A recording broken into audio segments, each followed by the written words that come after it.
नमस्कार प्रिय विद्यार्थियों, नामदेव स्कूल की इस लेक्चर सीरीज में आपका स्वागत है। मैं परमेश्वर सुतार आज आपके लिए लेके आया हूँ लेसन नंबर 3 के अब लास्ट 2 वीडियो बचे हैं, उन वीडियो के बारे में चर्चा करने वाले हैं। आज का जो वीडियो है वो आपकी बुक के पूरे जो लघुरात्मक प्रश्न है, अति लघुरात्मक प्रश्न है और आपकी बुक के जो आंकिक प्रश्न है उसके बेस पर रहेगा। और कल का जो वीडियो है वो लास्ट वीडियो रहेगा। उस वीडियो के अंदर हम जो टॉपिक रह चुका था 17 मिनट के बाद खोज हो चुका था उसके बारे में और उसके कुछ जो आंकिक प्रश्न जो बच्चों को समझ में नहीं है, तो मैं ये गारंटी देता हूँ उस टॉपिक को पढ़ने के बाद, उस टॉपिक को आप जो बताओ टॉपिक उसको समझने के बाद आपके जो एग्जाम्पल जो समझ में नहीं आए हैं उसको एक बार दोबारा से देख लेना, आपको पूरा समझ में आ जाएगा। ये मैं आपको गारंटी देता हूँ। हाँ, इसके अतिरिक्त जो विद्यार्थियों इन वीडियो को देख रहे हैं उनके लिए बहुत बहुत धन्यवाद। बहुत सारे विद्यार्थी हैं जो वीडियो को पूरा रेगुलरिटी से देख रहे हैं, तो उनके लिए धन्यवाद कहना चाहता हूँ। चलिए शुरू करते हैं आगे लेक्चर सीरीज को और आगे बढ़ते हैं। आज का जो हमारा जो टॉपिक है उस टॉपिक में हम अति लघुरात्मक प्रश्नों के बारे में चर्चा करेंगे जो 6 से रह चुके थे। ठीक है, तो देखिए तो क्वेश्चन चर्चा करते हैं। पहला जो हमारे 6 क्वेश्चन हो चुके थे अति लघुरात्मक में, आज हम 7वें प्रश्न के बारे में चर्चा करेंगे। 7वां प्रश्न क्या कहता है सुनना। 7वां प्रश्न कह रहा है कि एक समविभव पृष्ठ पर 10 सेंटीमीटर दूर स्थित दो बिंदुओं के मध्य 200 माइक्रोकूलम आवेश को ले जाने के लिए कितना कार्य करना पड़ेगा। तो देखो समविभव पृष्ठ पर, इसका मतलब समविभव पृष्ठ पर दो बिंदु दे रखे हैं। सपोज करो ये इक्विपोटेंशियल सरफेस है, इसमें ये पॉइंट ए है और ये पॉइंट बी है। इनकी जो बीच की डिस्टेंस वो कितनी है 10 सेंटीमीटर। एक चार्ज क्यू नोट को मैं यहाँ से यहाँ लेके जाऊंगा तो कितना कार्य करना पड़ेगा हमें वो देखना। तो देखो विभवांतर कार्य के परिभाषा देखा जाए तो बी टू ए से बी इक्वल टू कितना होगा वीबी माइनस वीए इंटू कितना होता है क्यू नोट। क्योंकि समविभव पृष्ठ में विभव क्या रहता है समान, इसका मतलब वीए का पोटेंशियल जो होगा वो वीबी के क्या रहेगा बराबर, then W A to V जो जाएंगे तो उसका कार्य कितना होगा 0 जूल होगा, क्योंकि समविभव पृष्ठ पर किया गया कार्य कितना होता है 0 होता है।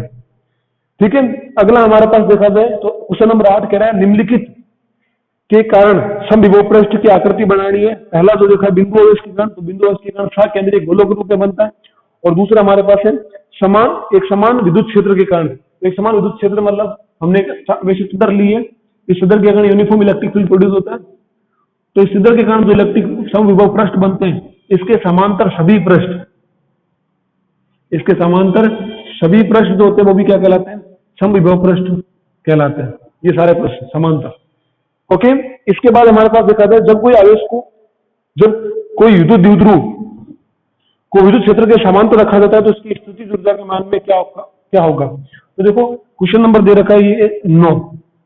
ये 9 नंबर क्वेश्चन क्या कर रहा है कि विद्युत द्विध्रुव के समांतर तो उसकी स्थितिज ऊर्जा, तो स्थितिज ऊर्जा का फॉर्मूला जो है वो U बराबर कितना होता है माइनस का पीई कोस थीटा। क्योंकि समांतर है तो थीटा बराबर कितना होगा 0 डिग्री और ये हमारे पास कितना रहेगा माइनस का पीई, आंसर आ जाएगा।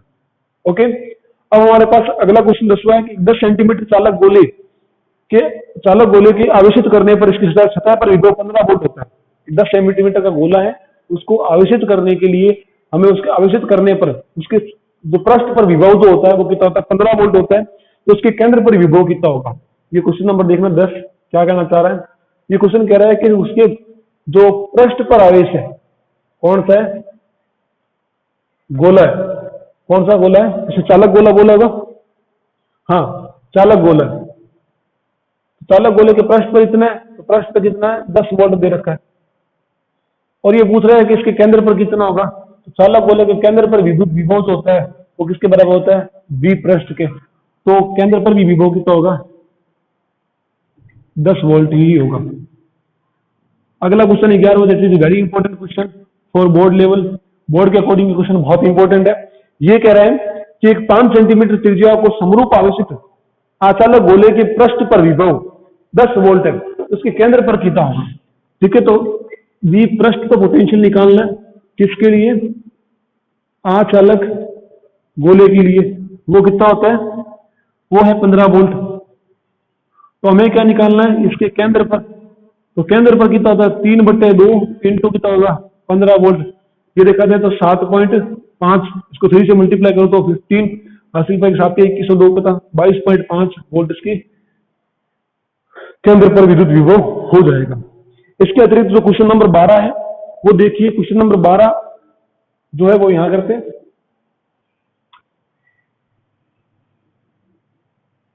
क्वेश्चन नंबर 12 क्या कह रहा है कि किसी निर्वात में किसी बिंदु पर विद्युत विभव का मान कितना दे रखा है।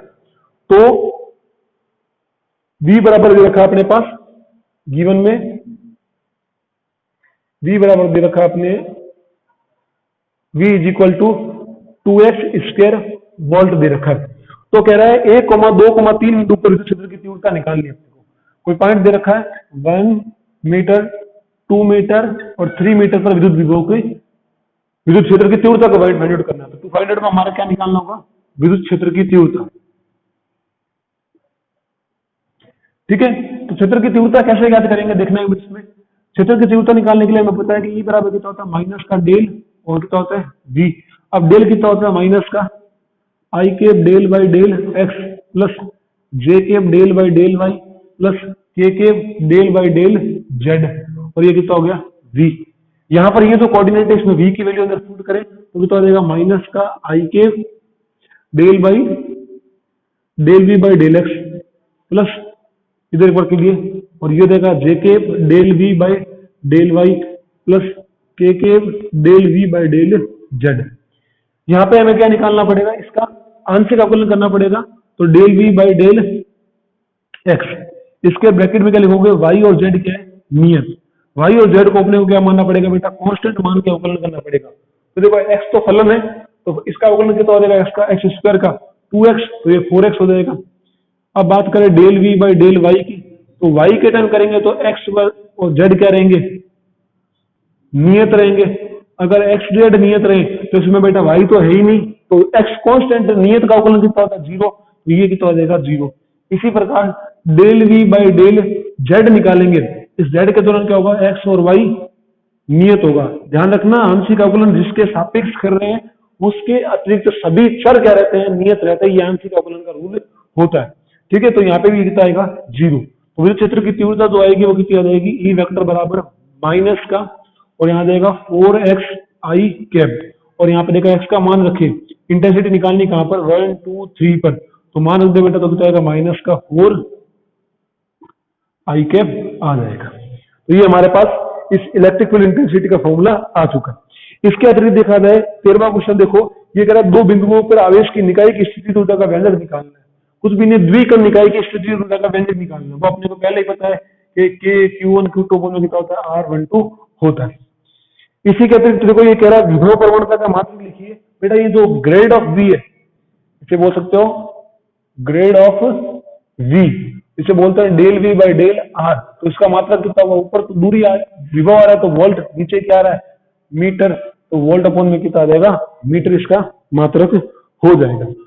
अब कह रहा है बेटा एक इलेक्ट्रॉन को दो बिंदुओं के मध्य विभवांतर 20 वोल्ट है, तो ले जाने के लिए कितना कार्य करना पड़ेगा। आपस वही सीधा सा कार्य बराबर कितना होता है Q इंटू V, विभवांतर दे रखा है 10 वोल्ट, तो ये लो 10 वोल्ट, चार्ज दे रखा है एक इलेक्ट्रॉन, इलेक्ट्रॉन में कितना होता है 1.6 × 10⁻⁻19 कूलम। ये रख के सॉल्व कर लेना, आपका आंसर आ जाएगा। ओके, इसके अतिरिक्त अगला क्वेश्चन देखो, ये कह रहा है किसी बिंदु आवेश के कारण निर्वात में विद्युत विभव का मान इतना है, तो यदि इस बिंदु आवेश के कारण पराविद्युतांक 2 वाला पदार्थ रख दिया जाए तो विद्युत विभव का मान कितना होगा। ये भी क्वेश्चन आसान है, इसने कुछ नहीं कहा कि निर्वात में, तो V निर्वात में, जब मैंने बिंदु आवेश के कारण विद्युत विभव पढ़ा था तो एक फॉर्मूला पढ़ा होगा, V निर्वात में इसका पोटेंशियल दे रखा है 10 वोल्ट। अब एप्सिलॉन जो R दे रखा है वो 2 दे रखा है, तो V माध्यम में कितना हो जाएगा, V माध्यम होगा V निर्वात बटे में एप्सिलॉन R। V निर्वात 10, ये कितना देगा 2, तो कटने पे कितना देगा 5, आंसर आ जाएगा। ओके, अब एक क्वेश्चन है द्विध्रुव को 0 डिग्री से 180 तक घुमाने के लिए कितना कार्य करना पड़ेगा। तो वापस हमने एक क्वेश्चन पढ़ा था बेटा इसके बारे में, कार्य का जो निकालने का टर्म देखा था वो देख लेते हैं।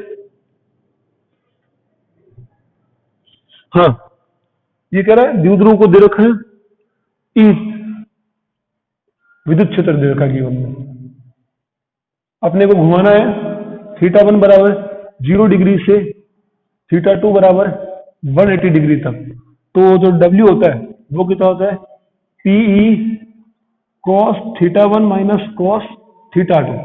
इसमें देखो θ1 बराबर 0 लेते हैं तो स्थायी संतुलन अवस्था से घुमाया जाता है, परंतु यहाँ पर स्थायी संतुलन अवस्था दे रखी है पर उसने ये बोला नहीं है कि स्थायी संतुलन अवस्था के लिए ही दे रखा है। तो अपने को इस प्रॉब्लम को सॉल्व करने के लिए अपने को थीटा 1 और थीटा 2 करने के लिए पता होना चाहिए। ठीक है, चलिए शुरू करते हैं इसका सीरीज को और आगे बढ़ते हैं। W बराबर कितना होता है, PE ब्रैकेट में कॉस थीटा कितना होगा 0 और कॉस 180 डिग्री, देन W बराबर PE कॉस 0 मान होता है 1 और इसका कितना होता है -1। इसको तो जोड़ के सॉल्व करेंगे बेटा तो कितना आएगा 2PE। ये इस निकाय की क्या आ जाएगी, स्थिति ऊर्जा, सॉरी हमने जो कार्य किया वो कार्य की गणना आ जाएगी। इसके अतिरिक्त बेटा ये क्वेश्चन कह रहा है कि पृथ्वी पर विद्युत विभव का मान कितना होता है। पृथ्वी का विद्युत विभव मान जो है वो 0 मानते हैं हम, 0 मान के लिए रहता है कि पृथ्वी का विद्युत वोल्टेज जो है वो कितना है 0, क्योंकि पृथ्वी न्यूट्रल एक बार के लिए मान, ऐसे मान के हम स्टडी करते हैं। आपका जो बुक का आती है लघुरात्मक का लास्ट क्वेश्चन है उसके बारे में देखते हैं। ये क्वेश्चन कह रहा है कि यदि विद्युत विभव V जो है वो इस प्रकार दे रखा है, V बराबर 3x और 2y वोल्ट और 2y वोल्ट दे रखा है, हमें क्या निकालना है एट पॉइंट 2,1 पर क्या निकालना है, विद्युत क्षेत्र की तीव्रता का मान निकालना, क्षेत्र की तीव्रता का मान निकालना। तो ये कितना होगा, E बराबर माइनस का ग्रेड ऑफ V, और ग्रेड को खोलें आपको तो ग्रेड पता होना चाहिए कितना होता है, I के del by del X plus K del by del Y plus K del by del Z और कितना आएगा V। अगर इस वेक्टर को गुणा करें तो माइनस ब्रैकेट में I के del V by del X plus J के del V by del Y plus K del V by del Z. ठीक है, अब यहां पर देखा जाए इसमें x का फैक्टर भी है और y का फैक्टर है, z का फैक्टर नहीं है तो z का आंशिक अवकलन कितना हो जाएगा बेटा 0। ध्यान रखना आंशिक अवकलन में जो चर नहीं आ रहा तो उसका अवकलन हमेशा कितना रहता है 0 रहता है। इस जो इक्वेशन है इसमें क्या नहीं आ रहा, z नहीं आ रहा, z वाला टर्म नहीं आने पर ये पद कितना हो जाएगा 0। अब बचे क्या हमारे पास, एक तो x वाला टर्म बच गया और एक क्या बच गया y वाला टर्म बच गया। तो x और y वाला टर्म निकाल लेते हैं। पहले x का टर्म है del V by del X, ये कितना होगा, इसमें बेटा v का मान रखो तो del V by del X और v का मान है 3x और 2y। पता है जब इसका अवकलन करते हैं तो बेटा y क्या रहता है नियत, तो यहाँ पे ये कितना आ जाएगा 3। अब निकालना है del V by del y, ये हो गया del V by del y bracket में 3x और 2y, यहाँ पे कितना आ जाएगा 2। अब सोल्व करें तो E बराबर कितना हो जाएगा माइनस का, ये हो जाएगा 3i केब और प्लस 2j केब और ब्रैकेट, ये इसका क्या आ जाएगा आंसर आ जाएगा। इसी के साथ आपकी बुक के जो अति लघुरात्मक प्रश्न है वो समाप्त हो चुके हैं। अब हम कुछ लघुरात्मक प्रश्न के बारे में चर्चा करें, सॉरी लघुरात्मक क्या, अब हम आपकी बुक के जो बचे हुए आंकिक प्रश्न है उसके बारे में चर्चा करने वाले हैं। तो जरा शुरू करते हैं। और हाँ एक बात कि इसके अतिरिक्त आपके जो भी बुक पढ़ रहे हो, चाहे वो एक्सीलेंट हो, चाहे वो एसपी हो, चाहे वो यूनिवर्सल हो, यूएस और कोई पीएमटी की कोई भी गाइड हो, अगर आपको वो क्वेश्चन नहीं समझ पा रहा इस टॉपिक से रिलेटेड है या अदर जो मैंने पढ़ा दिया उस टॉपिक से रिलेटेड है तो आप जरूर पूछना इस क्वेश्चनों के, और मैं आपको सवालों को जवाब देने के लिए बहुत उत्सुक रहता हूँ कि कोई बच्चा क्वेश्चन ऐसे क्वेश्चन पूछे जो नीट में आने के लायक के हो। तो चलिए शुरू करते हैं। देखो आगे पॉइंट में अब हमारे पास आंकिक प्रश्न, वैसे आंकिक प्रश्नों के अंदर हमने 1 से लेकर 9 तक के प्रश्नों की चर्चा कर ली थी। अब हम क्वेश्चन नंबर 10 की चर्चा करेंगे, 10 से लेकर 17 तक की चर्चा करेंगे। पहला जो आंकिक प्रश्न है वो क्वेश्चन नंबर 10 है। देखते हैं ये प्रश्न 10 क्या कहता है। ये कह रहा है, देखो मैं पहले बोल देता हूँ, आवेश दे रखा है 4 कूलम, आवेश 4 × 10⁻⁷ कूलम के कारण 9 सेंटीमीटर दूरी पर स्थित विद्युत विभव का मान निकालना, पहली तो यानी बिंदु है उसकी विद्युत निकालना। दूसरा कह रहा है यदि आवेश, अब आवेश 2 × 10⁹ कूलम को अनंत से इस बिंदु तक लाने के लिए कितना कार्य किया जाएगा, वो कार्य निकालना है। क्या यह कार्य पथ पे निर्भर करेगा या नहीं वो भी हमें बताना पड़ेगा। ठीक है, तो देखते हैं बेटा, इसमें सबसे पहले स्रोत आवेश दे रखा है, स्रोत आवेश दे रखा है 4 × 10⁻⁷ कूलम और इसके 9 सेंटीमीटर डिस्टेंस पर, मतलब r बराबर दे रखी है 9 सेंटीमीटर, बोले तो 0.09 मीटर। इस डिस्टेंस पे हमें क्या निकालना, विद्युत विभव निकालना। तो देखो सबसे पहले हमें जो जीवन में दे रखा है इसमें तो केस फर्स्ट होगा वो करते हैं। केस फर्स्ट क्या कहता है, विद्युत विभव ज्ञात करना है। और बिंदु और उसके विद्युत विभव कितना होता है के क्यू बाय आर। के का मान कितना है 9 इंटू 10 की पावर 9, क्यू का मान जो है सॉरी कैपिटल क्यू आएगा 4 इंटू 10 की पावर -7, और इसी प्रकार डिस्टेंस दे रखी है वो दे रखी है 0.09। अगर दशमलव नीचे से उड़ाते हैं हटाते हैं तो यहाँ पे ऊपर क्या आ जाएंगे 2 0 आ जाएंगे, इस 9 से ये 9 कैंसिल आउट हो जाएगा और ये दो इसमें ऐड होंगे तो 11 बन जाएंगे, और क्या आ जाएगा क्रम 4 इंटू 10 की पावर 11 माइनस 10 की पावर -7। सोल्व करने पर फैक्टर कितना आ जाएगा 10 की पावर 4 वोल्ट आ जाएगा। ओके, अब सेकंड केस में क्या कह रहा है कि आवेश है जिसको लेके आएंगे हम। तो केस सेकंड में जो आवेश दे रखा है Q वो दे रखा है 10 की 2 इंटू 10 की पावर 9, जो दे रखा है 2 इंटू 10 की पावर 9 कूलम। इसको हम लेके आएंगे तो कितना पोटेंशियल क्रिएट होगा या कितना वर्णन करना पड़ेगा वो निकालना। तो विद्युत विभव कितना होता है W अपॉन में Q नॉट होता है, जैसे Q नॉट तो स्रोत आवेश के लिए होता है तो परीक्षण टेस्ट चार्ज, बट यहाँ कोई टेस्ट चार्ज नहीं, हम जो चार्ज लेके आ रहे हैं उसी की बात कर रहे हैं तो यहाँ पे Q नॉट नहीं आएगा। ओके, अब बात करें W की, तो W बराबर कितना हो जाएगा V into Q naught, Q हो जाएगा W is equal to V। V कितना है V ये रहा 4 इंटू 10 की पावर 4 Q हमारे पास कितना है 2 इंटू 10 की power -9। W is equal to कितना देगा 8 इंटू 10 की पावर -5 जूल। ये हमारे पास क्या हो जाएगा वर्क डन हो जाएगा। चलिए आगे करते हैं क्वेश्चन। देखो ये जो 11 क्वेश्चन है वो भी मैंने करवा दिया था आपको, विभवांतर का मान निकालना था, विभवांतर कितना आया था 0 आया। ठीक है, अब हम क्वेश्चन नंबर 12 के बारे में चर्चा करते हैं। Question number 12 that is very important question, और क्वेश्चन इतना आसान है, बस आपको जो डराने की तरह ये क्वेश्चन दे रखा है, कोई प्रूफ करना कि ये इतना होता है। क्वेश्चन क्या दे रखा है, 3 आवेश दे रखे हैं -Q +Q +Q। X Y तल में कहां रखे हैं, सबसे पहले हम कोऑर्डिनेट बना देते हैं। ये मेरे पास एक एक्स वाई तल है, इस एक्स वाई तल में X O X dash Y O Y dash. देखो 3 आवेश है, पहला जो आवेश रखा गया है -Q वो 0, A पर, मैंने मान लिया ये कहा है, ये पॉइंट है 0, A, यहाँ पे रखा गया -Q। फिर दूसरा आवेश दे रखा है 0, पर, यहाँ पे +Q, और तीसरा आवेश दे रखा है A, 0 पर, सॉरी 0, A पर, ये तीसरा आवेश वो दे रखा है +Q। अब कह रहे हैं इस जो सूर्य क्या कह रहा है, इसके अक्ष से थीटा कोण बनाते हुए एक r दूरी, अक्ष से थीटा कोण बनाते हुए एक r दूरी पर एक बिंदु P स्थित है। इस बिंदु P पर विद्युत विभव का जो मान होगा वो कितना हो जाएगा 1/4 पाई एप्सिलॉन नॉट ब्रैकेट में Q/r plus 2Q A cos theta upon में कितना होता है r square when r is very very greater then A हो। तो चलिए शुरू करते हैं। सबसे पहले देखा जाए बेटा, अगर मैं इस चार्ज को छिपा लूं, आप देखना इस बीच तो मूल बिंदु पे जो आवेश था हमने उसके ऊपर हाथ रख लिया, मतलब वो छिप गया। अब जो चार्ज है वो कितना है, एक तो -Q एक +Q। बात करें इसकी डिस्टेंस A, इसकी डिस्टेंस B है, तो ये कुल डिस्टेंस कितनी है 2A है या नहीं है। तो एक प्रकार से सिस्टम द्विध्रुव बना नहीं बना, क्योंकि द्विध्रुव बनने की जो शर्त है, देखो अगर बस सुनना मेरी बात को, यहां बिंदु P पर कुल विभव निम्न प्रकार से ज्ञात करेंगे, निम्न प्रकार से ज्ञात करेंगे। केस फर्स्ट, विद्युत द्विध्रुव के कारण।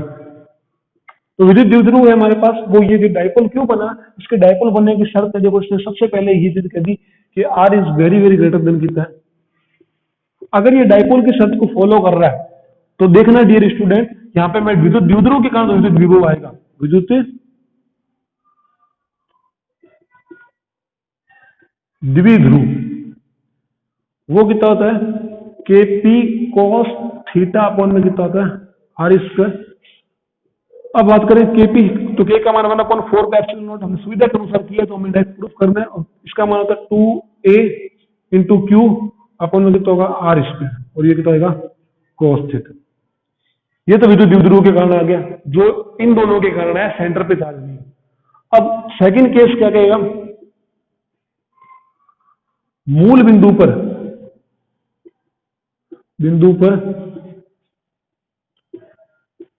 स्थित आवेश के कारण, मूल बिंदु पर स्थित आवेश के कारण क्रिया कितना होगा, v बिंदु आवेश के कारण। तो बिंदु आवेश के कारण इलेक्ट्रिक पोटेंशियल होता है वो कितना होता है, के क्यू बाई आर।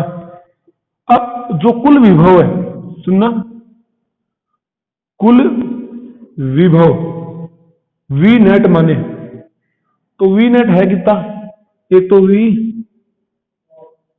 बिंदु आवेश के कारण और वी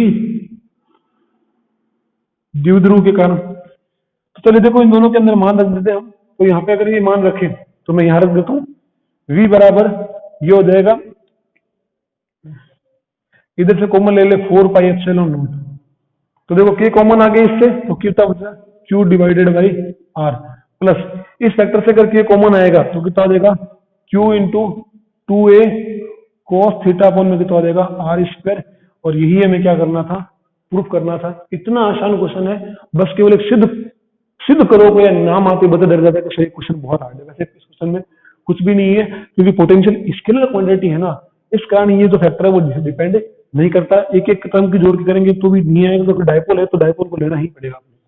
ठीक है, आप सोचो सर इसके कारण निकाल लूं, फिर इसके कारण निकाल दूं, इसके कारण निकाल दूं, हालांकि उससे आ जाएगा, बट आपको एंगल का भी ध्यान उस टाइम रखना पड़ेगा, क्योंकि डायपोल क्रिएट करना है। और फिर आपको ज्योमेट्री लगाकर इसको ये डिस्टेंस भी आपको फाइंड आउट करनी पड़ेगी, ये वाली डिस्टेंस और फिर ये वाली डिस्टेंस।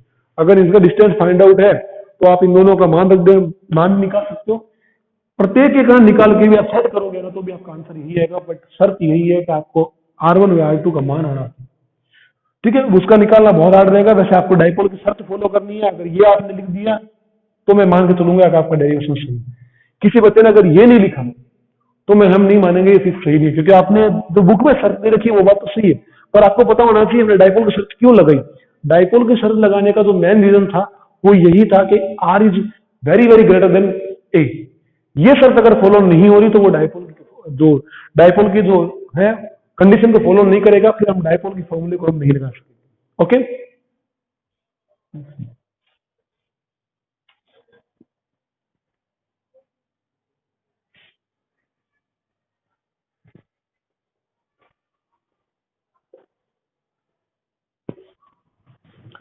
अब हम एक जो अगला क्वेश्चन है उसके बारे में चर्चा करते हैं। ये क्या कह रहा है, दो आवेश दे रखे हैं माइनस क्यू, सॉरी आवेशों को दे रखे हैं। क्वेश्चन नंबर 13 में देखना बेटा, ये कह रहा है आवेशों plus Q coma 2q coma 4q, ये भी प्लस कर 4q को a मीटर भुजा वाले समबाहु त्रिभुज में लाने के लिए कितना कार्य करना पड़ेगा, हमें वो निकालना है। सबसे पहले a भुजा वाला है, तो भुजा की लंबाई जो है, भुजा की लंबाई वो कितनी है a, और त्रिभुज कौन सा है, समबाहु। ओके, तो समबाहु त्रिभुज बनाना है तो सबसे पहले हम उसका डायग्राम शो कर लेते हैं, और डायग्राम शो करते ही आपको समझ में आ जाएगा सर हम क्या, आप क्या करवाना चाहते हैं। ठीक है, वैसे मैं इसका आंसर करवा दूंगा, पर आपको भी अगर आपको आता है क्वेश्चन तो वीडियो पॉज करके आप इसका आंसर खुद निकालो और फिर आंसर मैच करना जरूर। ठीक है बेटा, पहला दे रखा है प्लस क्यू, मैंने ये मान लिया प्लस क्यू, ये दे रखा है बेटा 2q, और ये दे रखा है प्लस का 4q।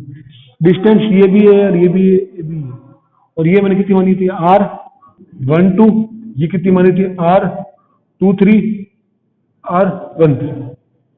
वैसे त्रिकोण निकाय और त्रिकोण निकाय की स्थिति का फॉर्मूला आपको सीधा पता होना चाहिए। त्रिकोण निकाय में हमने जब यू निकाला था तो k q1 q2 अपॉन में R12 plus k q2 q3 upon में R23 प्लस में k q3 q1 अपॉन में R13।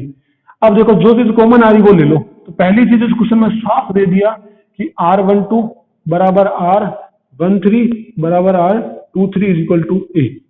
तो U इज इक्वल टू कितना आ जाएगा K अपॉन में A।